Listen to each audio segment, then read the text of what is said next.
Welcome back, everybody. It's another Wednesday, new comic book day. I'm here walking Jerry Boy. Before we go get our new comic books, because it's Wednesday, every single Wednesday, bringing you guys a new comic book day video. We're getting that new comic book day haul from Casablanca Comics. They always got the hookups.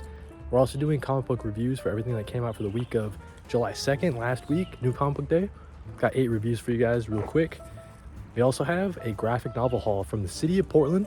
This past weekend was my wife's birthday, so we spent it doing some comic book shopping in one of our favorite cities, man. So stay tuned for that comic book haul. And then finally, we have a Superman movie vlog. So I had the opportunity to see Superman for the Amazon early screening. If you guys are interested in sort of a before and after movie style vlog, I guess, definitely stay tuned for that, man. Use the chapters down below to skip around. Be sure to check out the latest episode of Color Break as well. Me and Comic Book Stash talk all about some upcoming movie reboots, like the James Bond stuff, the fact that Superman is technically a reboot, and the fact that the Fantastic Four movie coming out. That's the newest episode of Color Break. But stay tuned for this new comic book day video, man. Welcome back, everybody. We got the comic book haul for July 9th, Wednesday, new comic book day. Got a lot of cool things, man. So let me show you. First things first, let's show you this giant Superman Treasury edition, dude. I think this is so sick. Superman 2025, a hero for all, dude. So really excited about this. It's got Bruno Redondo art. Huge fan of Bruno's take on Superman. I think he's got a really cool look for Superman. Really excited about this oversized format. This thing's massive, dude. Compare it to my big head. This thing's massive. Moving right along, let's get into the comic book haul, and then I'll show you some bonuses I got. So let's start off with Absolute Superman issue number 9. Looks like Superman is joining the Resistance, dude, with Jimmy Olsen there on the cover. Really excited about it, man. I think issue number 8 was really good, the last issue. Jason Aaron's just cooking, dude. Really excited about Absolute Superman issue number 9. We also have Fantastic Four issue number 1 from Marvel Comics. They're rebooting sort of the Fantastic Four line here with issue number 1 from the events of, One World Under Doom, all that stuff. I don't know, but I'm jumping on this volume. I was collecting the series in trades for the longest time. I wanted to jump on to the ongoing, dude. You guys seem like you're having a lot of fun keeping up with it month to month. So we're jumping on with Fantastic Four number 1. Ryan North continuing the series. Humberto Ramos, I believe, is doing the art. Ultimate Spider-Man Incursion issue number 2. I thought issue number 1 was all right, pretty cool, pretty fun. I mean, Miles Morales in the Ultimate Universe is always going to be pretty fun, at least, right? We got Cody Ziegler and Dennis Camp writing. I feel like the art was a little bit lacking for me. I feel like that's why I didn't love issue number 1 as much as maybe other people did, but fun story regardless, fun summer story. Big release from IDW. We have Beneath the Trees Where Nobody Sees, the Rite, Beneath the Trees Where Nobody Sees, Rite of Spring, issue number 1. I love the original Beneath the Trees Where Nobody Sees series. Beautiful artwork. It looks just like the cover, like a storybook sort of story, but it's like a serial killer twist with this anthropomorphic woodland creatures, dude. So I recommend it. Patrick Horvath, writing, drawing, really talented over there. Really love Patrick Horvath as a creator, dude. So check out this new release from IDW, Beneath the Trees Where Nobody Sees. You're gonna have to read the first volume first, obviously, before you read that one, but definitely recommend it. From Image Comics, we got the Power Fantasy issue number 10. My favorite Image comic on stands. Quite possibly it's in the top 3 for sure. Love what Kieran Gillen and Casper Wingard are doing with this series. Beautiful artwork every single time. Love this series, definitely recommend it. Issue number 10, crazy revelations every single issue. It's just great stuff, man. We also have from DC Comics, we got Batman Gotham by Gaslight, A League for Justice. So I really enjoy the Gotham by Gaslight stuff. I gotta admit, I'm on like 2 issues behind on the last volume, so I gotta catch up before I read this one. I really enjoy this kind of Elseworlds world that they've created. I think the art is really solid too, and yeah, really fun stuff there with Gotham by Gaslight continuing. Looks like we're getting the Justice League, dude, right from the cover, so pretty cool there. It's cool because all the different volumes have sort of been building to this, so that's pretty cool. Batman Dark Patterns issue number 6. Maybe my favorite Batman book on stands, I'd have to think about it, but Hayden Sherman, Dan Waters writing, great mystery going on here. And then let's get into the bonuses. So 2 bonuses today. We got a facsimile. I don't usually buy facsimiles all the time, but we got Superman in Action Comics number 775. So this is Truth, Justice in the American Way. What's so funny about Truth, Justice in the American Way? Time after time I hear this is one of the most legendary Superman stories of all time, like a one-shot, nice little story. And yeah, people always say it's up there in terms of Superman characterizations. It's a great Superman story about hope, I guess. So yeah, really excited about checking this out in a facsimile form. And then we've got the Batman The Dailies 1943 to 1944. They sort of cut it and stuff and they turned it into newspaper strips, dude. So that's just a nice find, dude. I found this in the used graphic novel section of Casablanca Comics. And yeah, we're just really excited about this little cool find. I don't know when I'm gonna read this necessarily, but it's just cool to have this piece of comic book history. The nice little newspaper strips of Batman. But that's what we got for New Comic Book Day. Some really cool releases, that beautiful Superman Treasury Edition, and we got some fun extras as well, man. Let me know down in the comments what you guys are picking up. Thank you guys for watching this part. Welcome back, everybody, to your weekly comic book review. We got 8 comic books here. This is all from the week of July 2nd, the first week of July. 8 comic books to review for you guys. Let's start off with my pick of the week from Marvel Comics. We got Captain America, issue number 1. Brand new series, written by Chip Zdarsky, moving from DC and working on Batman, going back over to Marvel to work on some Captain America. So we get Valerio Schiti and Frank Martin on the art team. And yeah, I really did enjoy this first initial kind of look at Chip Zdarsky Captain America. I thought the art was really solid. I really enjoyed the sort of parallel story between this David kid, I think his name is David, kind of mirroring Captain America's origin story in a way. In this issue, it's Captain America first coming out of the ice. So it's a really interesting time period to put Captain America in. We get the first meeting with in-depth discussion with Reed Richards for the first time. It seems like Captain America is going to go into Latveria to kind of see what's going on with Victor Von Doom. He's been sent on a mission to go in there. Yeah, we get some great heartfelt moments between Captain America and this potential, you know, almost terrorist, but Captain America talks him down, uses his words, man. So I don't know. I'm really just enjoying the kind of setup, kind of vibes of this Captain America series so far. I'm adding it to my pull. I originally told my comic shop first 3, and then we'll see from there. But with this first issue, I think they solidified it on my pull list. So definitely check it out if you get a chance. Next up, let's talk about Resurrection Man, dude. Definitely a DC series that's flying under the radar right now. It's DC Black Label. I'm a huge fan of DC Black Label. Some of the most compelling, experimental sort of series I feel like come out of DC Black Label. So this Ron V written series all about Resurrection Man, I've been loving it, dude. Excellent artwork from Anon RK and Mike Spicer as well. This issue is all about, it's driving to the end of this little mini series here. It's all about like the choices that you make. If you make a different choice, maybe that sets your life down a different path, right? And we get some kind of revelations. This guy that we thought was potentially a good guy helping out Resurrection Man, it seems like he has more sort of evil means, or he's trying to go about something good but in a very bad way that you know, requires the death of millions and millions of timelines and stuff like that. So this series turned into sort of like a universe hopping, like alternate timeline sort of series, all about the kind of weight about our choices that we can make. And yeah, man, I'm just finding this series to be very thought compelling. Beautiful, beautiful artwork as well from Anon RK and Mike Spicer. Ron V with the poetic, very poetic prose writing as well. I'm just really enjoying the series, man. Definitely flying under the radar. Check out Resurrection Man when it comes out in a trade, if you haven't been catching it in singles.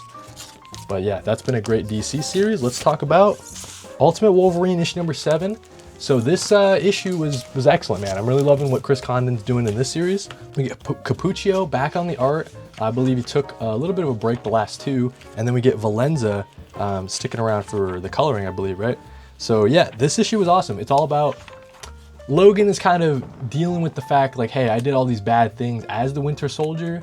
I know I'm back now, but I still have this blood on my hands, right? And so yeah, it seems like this group of rebels is starting to kind of plan their next move, plan their next offensive. And yeah, Logan is just kind of settling back into this life that he used to have before becoming the Winter Soldier. So I really like the series. I like the direction that it's going. Yeah, just a really strong part of the Ultimate title, especially now that I've dropped Ultimate X-Men and Ultimate Black Panther. This series at issue number 7, I'm enjoying a lot more than I was Ultimate X-Men, Ultimate Black Panther by issue number 7 for sure. Let's talk about Absolute Green Lantern, issue number 4. Man, I was a little bit worried about this series because it wasn't exactly clicking with me for the first 3 issues, but I think with issue number 4, I get it, I got it, you know what I'm saying? I see what Al Ewing is kind of going for here. You got to give Al Ewing a little bit of time to cook, right? But all throughout, I've really been enjoying the artwork from Lindsay. I think the artwork is really stand out. I didn't have an issue with the artwork at all. It's just the story, it's kind of hard to follow at some points. Al Ewing is doing like a flashback, flash forward, showing the present sort of thing. So a lot of different timeline jumping around. It's kind of hard to read the story in that way. I feel like there could have been a better job differentiating like the time setting here and the time setting here in this panel. Sometimes it'll be a panel and panel right next to each other, and they take place in completely different time periods. So you kind of have to wrap your head around it as you're reading it.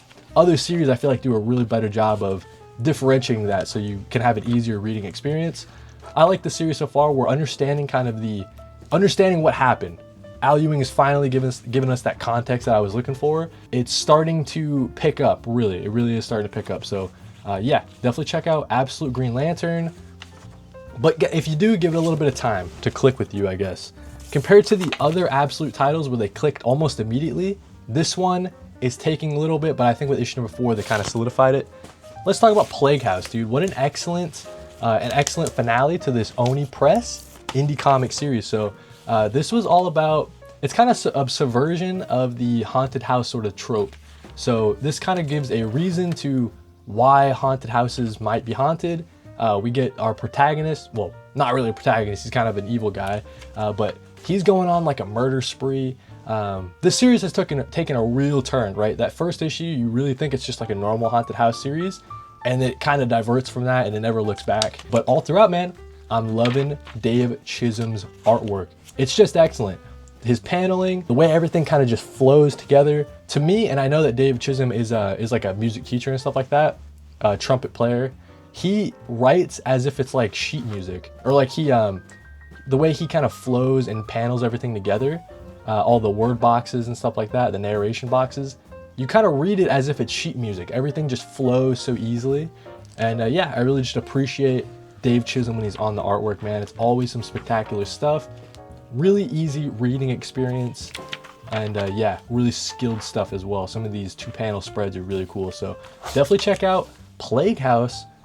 Michael W. Conrad with an interesting story, and Dave Chisholm excellent on the artwork as always. A hit from Oni Press, man. Definitely check it out. We've got 3 more issues to talk about, so we'll blast through them a little quick. Batgirl issue number 9. So we got Miyazawa back on the artwork.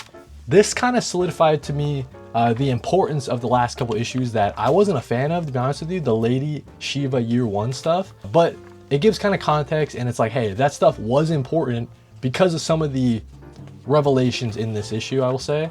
Mostly it's a talking issue between Cassandra Cain and Bronze Tiger. And then there's a twist at the end. We find out who this guy is and how he relates to Cassandra Cain's past. So yeah, man, I'm loving Batgirl. It's a really strong series out of DC. And with the kind of last page here, it looks like we're in for a battle in the next issue. So a lot of fights upcoming. Really excited about that. But yeah, Batgirl issue number 9. Tate Bromwell killing it. Miyazawa, excellent on the artwork. Glad he's back. And then Mike Spicer, excellent coloring. So let's talk about Birds of Prey number 23. Really strong series, man, from Kelly Thompson. Just having a ton of fun with it. The birds are still kind of split up. We have Big Barda is still under the control of the enemy. And we're kind of finding out from the Birds of Prey team how to best handle this new group of supervillains working together. So the Birds of Prey are going on the offensive, man. So we get that first initial battle between this version of Barda and the rest of the Birds of Prey, trying to save their friend. They can see it breaking through a little bit, so we know Big Barda's in there. She's just being controlled by ink. Really cool kind of setup for the rest of this little arc here. I'm having a ton of fun with Birds of Prey. Excellent artwork from Basri too, I want to mention. Basri can stay for a while, man. I liked it quite a bit. And then yeah, Kelly Thompson just continuing this fun Birds of Prey series, 23 issues in, and I don't think it's really excellent all the way throughout. Let's talk about JSA number 9 and wrap it up. I thought this was a great issue from Jeff Lemire. This series as a whole, though, it's taking a little bit too long to get going. I see what they're going for with the last issue showing us like the flashback thing. You gotta know about the Spear of Destiny and the Injustice Society. That's kind of their goal, is to get the Spear of Destiny. So they've infiltrated the JSA. They have a spy kind of in there. The team is still split. Some members are missing. Yeah, there's a lot going on in this JSA series. A lot of different moving parts, moving gears. I'm enjoying it, but it is taking a little bit long to get to where it's going. I guess this is the first issue in a little 3-issue arc. So kind of a good jumping on point, but not really. And yeah, we're gonna see 9, 10, and 11, I guess, is gonna be this little arc. Hopefully by issue number 11, they can sort of wrap up this initial kind of push and then move us on to the next story. Because yeah, I don't know, issue by issue, it just feels like not a ton happens. Enjoying it, but a little bit cool on it from where I initially was loving it. Yeah, cooled down quite a bit. So yeah, that's what we got. The weekly comic book review, everything I had a chance to read from July 2nd, New Comic Book Day. Let me know what you guys think in the comments. All right, guys, so we got a little bit of a graphic novel haul. This past weekend, I explored Portland, Maine, my wife and I's favorite city, walking around doing some comic book shopping. And yeah, it was my wife's birthday, so to celebrate, just hanging out in Portland, having a good time, man. So this is just the haul, but if you're interested in seeing sort of the mini vlog, I posted a short of that, so definitely check that out if you're interested in that. But this is going to be solely the haul, man. So we'll get into it. I'll show you guys a little bit of the art, maybe talk about why I bought some of this stuff, right? So just to give you guys another look, this is what we're talking about today. Let's talk about the 2 hardcovers first, man. So first hardcover I want to talk about, Jeff Lemire, my boy, dude. Love Jeff Lemire. Huge fan of his work. Haven't read some of his most important, well-known series like, Essex County and Gideon Falls, for example. And then Ascender Descender, still haven't read that. But everything else I've read from Jeff Lemire, I've really enjoyed it, man. So I had this Fish Fly series when it was out in singles, but really excited to have it in this hardcover. Something on the shelf, you know what I'm saying? So classic Jeff Lemire watercolor art. It's all about this kid. Well, I guess first and foremost, it's about this guy who turns into kind of a fly sort of monster, right? And this kid sort of befriends this fly sort of monster, and they sort of go on a mini adventure, I guess you could say. So that's kind of the crux of the story.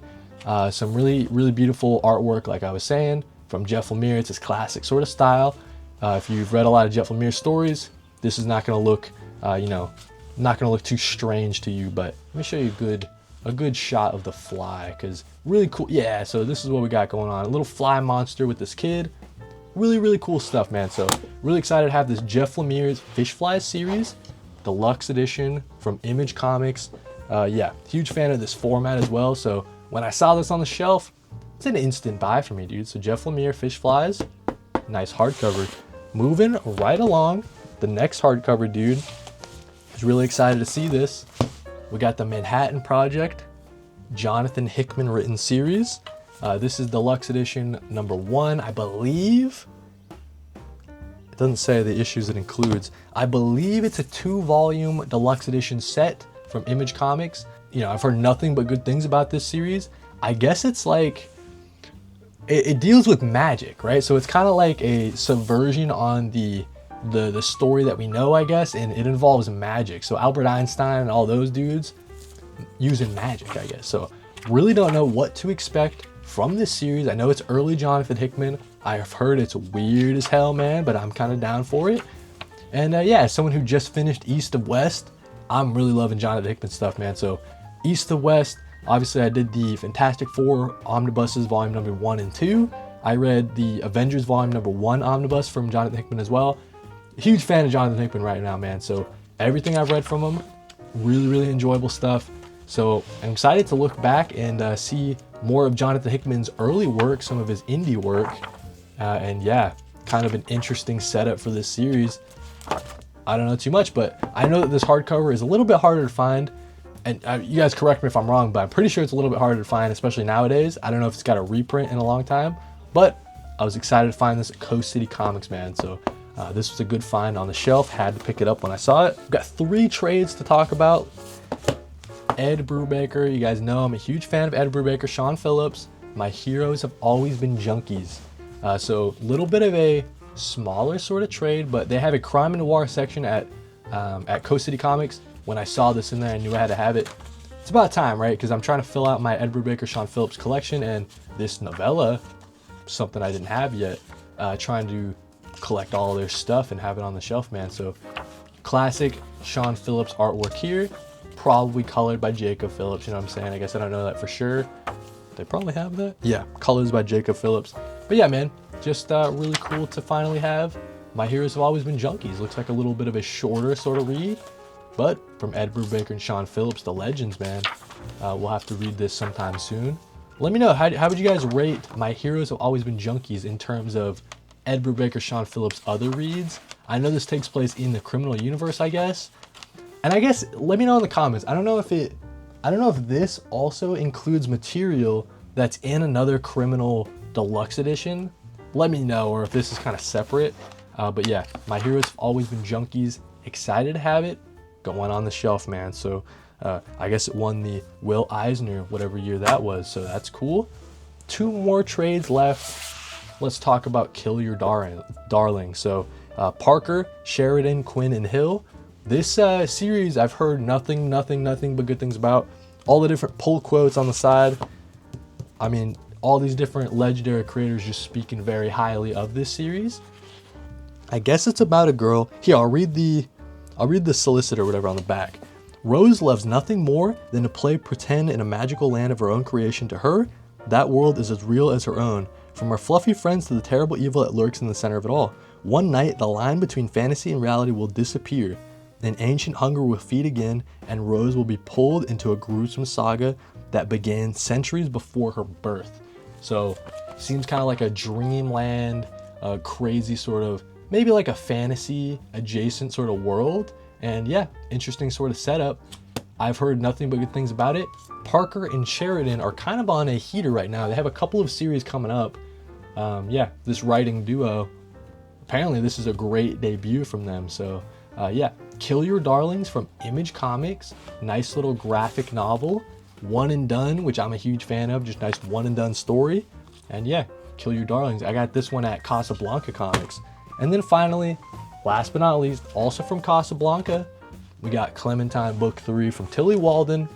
I know this series gets a lot of hate, but to be honest with you, I don't care. How do I put this? They think that the Clementine from the game wouldn't have made those choices in Clementine Book 1, so they get mad at Tilly Walden for not representing Clementine well, I guess. But to me, dude, I don't know, dude. I don't really care that much about the games. Like, just look at this story as its own thing, like an Elseworld sort of thing. I don't know, dude. Book 1 was excellent. Like, just take Book 1 on its own. Book 2 was really good too. Let's keep it going, dude, with book number 3. I really enjoyed Tilly Walden's cartooning style. Really love her facial expressions as well. A lot of heart in these stories, man. So, I don't know, dude. I'm a huge fan of Tilly Walden. I was a huge fan of Clementine Book 1 and 2. When they say, like, oh, why did Clementine leave, I guess, at the end of the games? Like, how did she end up in Book 1? I don't care, dude. Just read the damn story. 1, 2, and 3. It's really good stuff. Excellent, you know, pickup from Casablanca Comics, Image Comics, Image Skybound, dude. So that's what we got, guys. The comic book graphic novel haul. Like I was saying, if you're interested in sort of the vlog side of this haul, definitely check out that short. I posted it. Maybe I'll have it linked somewhere. I don't know, but that's what we got for the haul. Also from the comic book shops, just before I leave you guys, I wanted to show you, I got the Justice League cards. Some of them, all right? So we got the Justice League card for Green Arrow. We got Justice League card for Supergirl. We got the Justice League card for Zatanna. We got the Justice League card for Hal Jordan, Green Lantern. They threw in a free sticker. We got Casablanca Comics. Check them out if you're ever in the Portland area looking for your comic book shopping. And then, very nice, gave us a free pack of 3 Joker playing card. Each one comes with it's got the Joker on it, but then it's also got the Red Hood on it as well. And I think all the cards are the same. So yeah, man, just a nice fun pack of DC Joker, 3 Joker cards, man. So all right, so I'm sitting outside of the parking lot of the movie theater. I'm about to go in and see Superman, guys. I'm meeting my mom, meeting my brother. That's been my movie crew recently. But yeah, about to see I think it's just like the Amazon Prime, I guess, early screening for Superman, dude. Super excited about it. Just some quick thoughts before I go in, and then we'll get into my spoiler-free thoughts after I get out of the movie, right? But just to start going into it, I'm just really excited to see what James Gunn has cooking. I mean, just look at his track record, right? All the Guardians movies, the holiday special, all the stuff that he's done at DC so far. I've really enjoyed it, man. Of course, you got the the Suicide Squad movie and stuff like that. I didn't finish Creature Commandos. I got to go back and do that. But yeah, man, just really excited to see what James Gunn has cooking. I think that James Gunn really does nail tone, style, and heart. And those are 3 things that I feel like are most important for me going into the Superman movie. Yeah, I didn't really look at any trailers and stuff going into it either. I think we watched that one trailer for Color Break with Christian on the podcast. Just did some quick reactions, but other than that, man, I've been pretty lucky. I've stayed away from spoilers, different clips, all the different trailers they've released after the fact. Yeah, I've been pretty blind on all that, man. So going into this movie, pretty blind. I think the standouts for me, the guy who plays Jimmy Olsen, I feel like he's going to have a really standout role. The actress who plays Lois Lane as well, she's been a really killer in the trailers. I'm hoping that David Corn Sweat can portray Superman kind of how in my head, how I've always imagined Superman to be. And from the trailers, I think he's nailing it so far. We'll have to see going into it in terms of all the different villains and all the different characters that they're introducing. My one hope is that this movie doesn't become bloated and just throwing a lot at you right at the start with all the different, all the different Guy Gardner and all those different characters there. I'm just worried that this movie might be a little bit too bloated, but that's just my only worry going in. I think otherwise, James Gunn really does have us covered. This might be just the best Superman movie of all time, man. So I'm really excited about it going into it. As the weeks and weeks were closing in, I was getting more and more hyped, dude. So Superman, my quick thoughts going into the movie. Maybe I'll do some, we're about to get pizza and stuff too, so maybe I'll show you a little bit of that. But yeah, after that, me, my brother, my mom, going into the Superman movie, the 7 o'clock screening, the Amazon early screening. And yeah, I'll give you my spoiler-free thoughts once I get out of the theater. But yeah. I was just showing the Fernando. We saw, okay. Oh yeah. The pizza. That's like warm fruit. He's a handsome looking guy. He's got the hair curl. Thing, just look up. That's what they're. That's their whole thing. Yeah, they're always saying look up. Oh, it's a bird, it's a plane type of thing, I want to see this one. Yeah? Mm-hmm. I guess this will be in July 25th, so it's later. Him. Which one? This guy? Yeah. Haven't you seen him? Joseph Quinn is in something. He's got that. This is the guy from The Bear. No You know that? way. Yeah. It's not the main guy, but it's the cousin. Yeah. Hold this one. Can you film me? Let me just.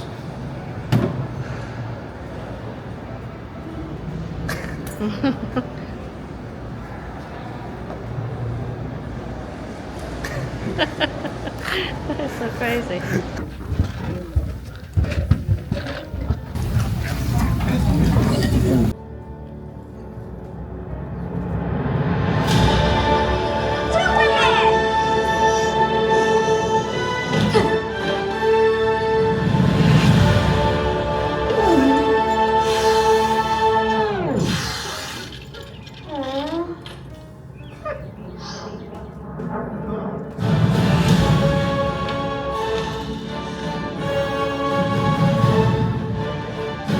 This is a job for Superman!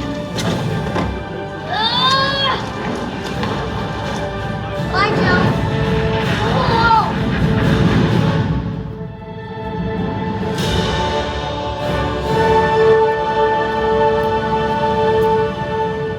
So get ready for the story of a man. A brilliant bald businessman who keeps getting thwarted by an annoying flying alien. That's not really what it's about. Well, you have your version and I have mine. Okay, guys, can we just let them watch the movie? Fine? Yeah. Thank you. Superman starts right now. Enjoy.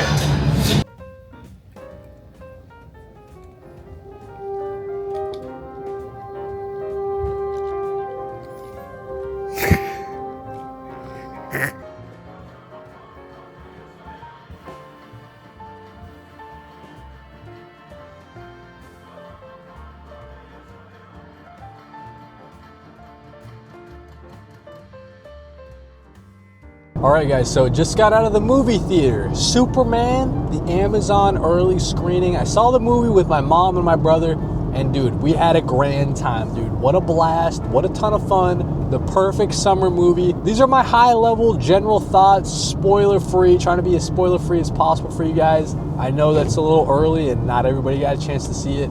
So yeah, we're gonna do this spoiler free as much as possible. Dude, this movie was perfect. My favorite superhero movie that I've seen in a really long time. I'm trying to think. Of course, it'd be competing with some MCU movies that I'm not the biggest fan of, right? It'd be competing with some DC flicks that I'm not the biggest fan of, right? So with all that being said, this might be the best superhero movie that I've seen since Across the Spider-Verse, maybe. Because you go into these DC movies, you know, you got the PTSD from when they were really bad, like the really bad years, right?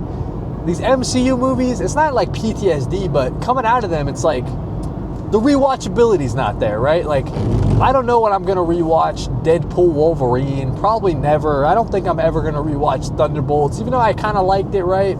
This movie, Superman, is so rewatchable, it's not even funny, dude. So rewatchable, man. In terms of negatives that I have, just like high level negatives, there's not much, honestly. Like, maybe you change a few things here or there, but I think the biggest thing for me is, like, I just really wanted some more of certain characters in the movie. But that's not even really that big of a negative. That's like the smallest negative in the world. That just means, hey, I really enjoyed their performances and those characters, that I wanted to see them in more of the movie. That's not necessarily a negative to me, you know what I'm saying? We should have known that James Gunn had us covered. James Gunn's track record, like I was saying earlier, is near perfect in terms of superhero movies. Because for me, he always gets the tone, he always gets the style, he always gets the humor, and he gets the heart. And that last bit, I think, is the most important for a superhero movie. And James Gunn nailed it, man. This movie is packed full of heart, tons of great heartfelt moments. The cast all around just killed it. I don't think there's a person that I could point to and say, hey, I don't think you did a great job. I think everybody really put their all into it, and it really did show. The characterizations for some of these classic Superman characters, I think they really did just nail it. The CG in this movie, I thought was great. A lot of people were complaining about the CG, I guess, like compared to some of the trailers and stuff like that. The flying in this movie looks incredible, dude, in my opinion. I think the CG really just was awesome. I think they really just killed it there. And I don't know, there's not really any negatives that I have. This movie was kind of perfect for me. It did everything that I wanted it to do. Going into it, I was really nervous, but I think I'm just going to be nervous about DC movies for a while, you know what I mean? Until they can get their feet under them and I can be sure that, hey, this thing's not just a total waste of time, right? This movie is not a waste of time. This movie was not a flop. Really enjoyed it, really loved it. So yeah, if you had a chance to see the early screening, or even the one the screening on Monday, I don't really know how that worked, but if you had a chance to see any of the early screenings, I'd be really curious to know what you thought. And then of course, if you guys are seeing it this weekend, I hope you guys have a really great time. Maybe come back and let me know how you guys, or in a future video, let me know how you guys thought about it, because I'm just really curious to know how everybody across the world is feeling about the superhero movie, man, the Superman movie, because the world really needs it, right? The world really needs a good Superman movie. It wasn't that hard. See, Zack Snyder, it's not that hard to make a Superman movie. Like, what the heck's going on, man? So yeah, that's my kind of high level general thoughts coming out of the movie.